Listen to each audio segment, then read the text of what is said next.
have been Brother Greg, but one of these men told me you don't have to have a tax number to open up a bank account as long as it's not an interest-bearing account.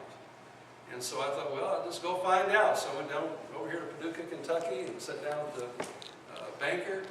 And I said, I want to open up an account. We're starting a church, the name of the church. And they said, well, let me have your Social Security number. And I said, well, I can't give you my Social Security number. That's not my money, whatever comes in the offering. I can't claim that. That's the Lord's money. And they said, well, you can't open up a checking account or a savings account or any kind of account without a tax identification number. And I said, well, it's my understanding you can as long as it's not an interest-bearing account. They said, no, you can't have it. I said, is there anybody else I can talk to here at the bank? They said, well, we can get a vice president if you like. And I said, well, yeah, that'd be fine. Go get them. And, so they went back there and they stayed gone about 15 minutes. And I waited and waited. And finally they came back and they said, well, he says you're right. You don't have to have a tax identification number to open an account. And so I found out, well, we could open a checking account without a tax identification number. Some other folks told me, well, you need to get a charter if you're going to start a church.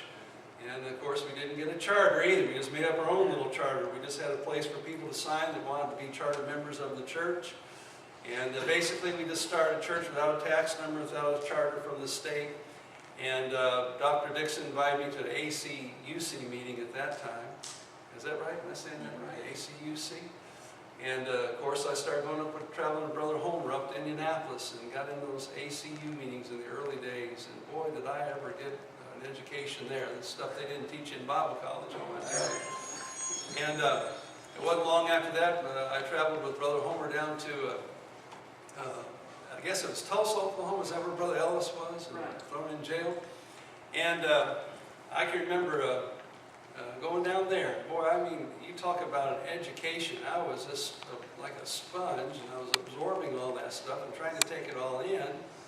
And I knew these guys were on the right track, and I was just trying to keep my head out of the noose. And what they were doing, what they were telling me, was keeping my head out of the noose. They were going through all this trouble and all these different things, and they were trying to unincorporate and get out of the complications that had arisen by the way they'd done things in the past. And I was just trying to listen and you know, stay clear as much of that as I can. And long story short, you know, we were in Ledbetter for 14 years, and I never had any problem with the government or anything over there because I didn't go ask them for anything. And so we were just really blessed to kind of freely conduct our ministry over there without any type of government interference. I did get a call one day from the fire marshal. And they said, we want to come in and inspect your building. Well, I'd heard about what happened, you know, in different places and what I learned up at the Baptist Temple. And I said, are you looking for like kerosene, gasoline, things like that might be in our building? And they said, yeah, that's what we're looking for. And I said, well, we don't have any of that in our building. And we just hung up the phone, and they never called back and never came over and never inspected the building or anything like that. You know, so God was just very gracious and good to us, to keep our heads out of the noose, and it's because of you men that taught me what not to do, and so I'm eternally grateful for you.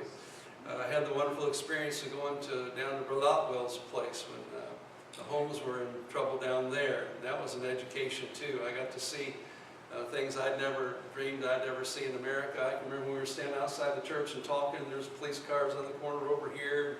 They had their little cones focused on us. They were listening to our conversations, you know, outside the church. And, I remember they were just waiting for police to come in and arrest everybody there. One time we were there at Brother Otwell's, and I called Fern home and said, you know, I put my identification, wallet, and everything locked in the trunk of Brother Homer's car, or whatever car we were traveling in, parked it off the property somewhere.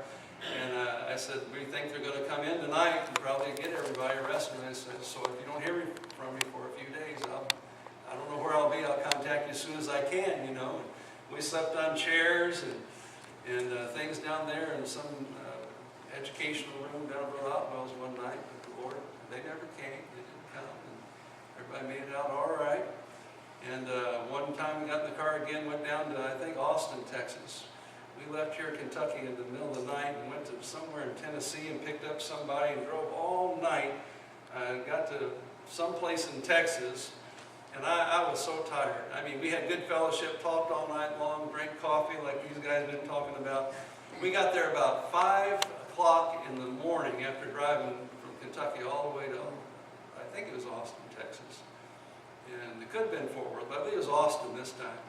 And I was with Joe Adams and Homer Fletcher and some other fellows we picked up along the way, and they had some cots in Sunday school rooms for us to sleep on. So about 5:15 in the morning, we finally got to lay our head down and try to get some sleep. And of course, Joe Adams and Homer Fletcher went right to sleep.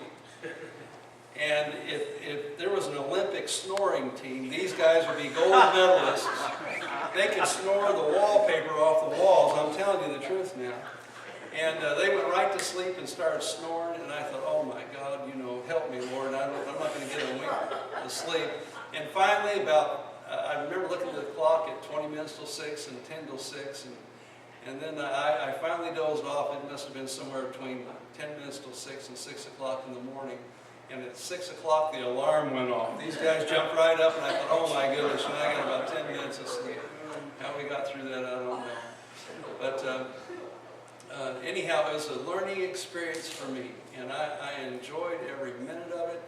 I profited immensely from the meetings up at Indianapolis. My goodness, we went out to Colorado. I resigned here in 1999. We took a church in Loveland, Colorado. Matter of fact, I wasn't even looking for a church in Colorado. I went out there to attend a meeting, didn't attend the meeting, ended up going trout fishing up and down Big Thompson Canyon. And the pastor there in that area asked me to come and preach for him, and he was getting ready to retire. He had heart trouble and had to get out of the high altitude and the cold weather. And he said, would you consider taking this church?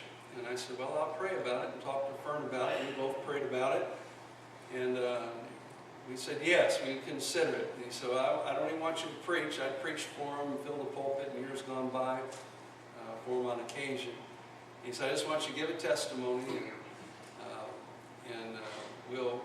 I'm going to recommend you to the church. They're going to vote on you. Don't expect to get a 100% vote. These people wouldn't vote 100% for anything. And so I said, okay. So I came that night, Sunday night, gave my testimony. And we went back home to Kentucky. And about a week later, when they had the vote, they voted to call us as their pastor, and it was a 100% vote. And so I went out there in November of 1999. And the church had gone down over the years and started to get built back up. In about 6 months, our attendance was going the right direction. They got down around 50 and 16. We had up there 75 and 80 and 90 on occasion. And things were going well, and the Lord was blessing. They had never had a missions program outside just giving regularly, a few dollars each